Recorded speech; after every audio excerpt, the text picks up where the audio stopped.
Wer sind Sie? Mein Name ist DeWitt. Ich soll dich hier rausholen. Willst du mein Lamm rauben? Wie gefährlich kann ein Mädchen sein? Booker, hast du Angst vor Gott?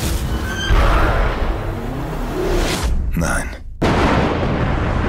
Aber vor dir.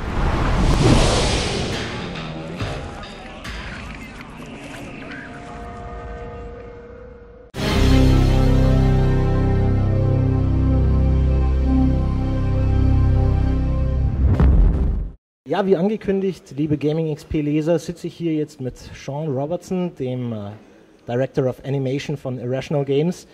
Und ja, wir wollen Ihnen jetzt ein paar Details über das Spiel, über die Entwicklung von Bioshock Infinite ja, ihm entlocken.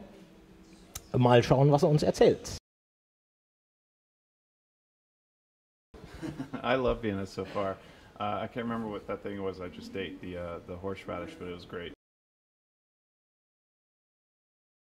Yeah, I mean, you know, it wasn't just about the animation changing the engine. It was the entire story that we wanted to tell. We wanted to take, you know, take the player out of Rapture and this really small, constricted space that you're hemmed in on all sides with the water, and put them out into this open atmosphere with, you know, the city of Columbia, city in the sky, and really be able to push that technology and have it feel like the buildings are really floating and they're moving opposite of each other, and have a companion character that's with you, sharing that experience with you.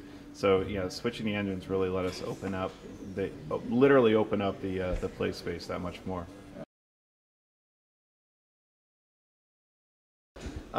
When we started working on Bioshock Infinite, we knew that we didn't have any more stories to tell in Rapture, so we started exploring different styles. We even started out with Art Nouveau. We were looking at the, you know, like swirly whip shapes of Art Nouveau, and we created some test levels in the sky, but they're really kind of like doing Rapture all over again. They were dark and stormy and moody and really kind of close in, and we wanted to get rid of the clouds, you know, altogether, just to see where it would take us if we tried a bright sunny day. And once we started pushing the clouds back and bringing the sun in, and looking at, you know, American architecture of the time, 1900, 1912, American exceptionalism, and how people think about American cities back in 1900, that really drove the process of where we're going with that.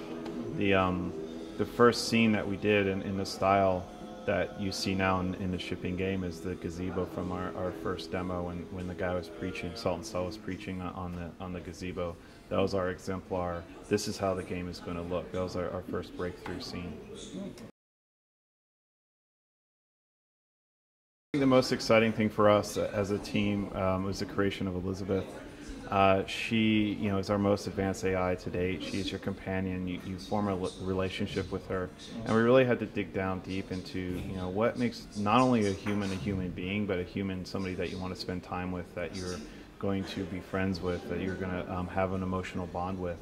And it took, you know, it took all the departments together, working hand in hand to really figure that out and get Elizabeth to the state that she is when you see her in the game.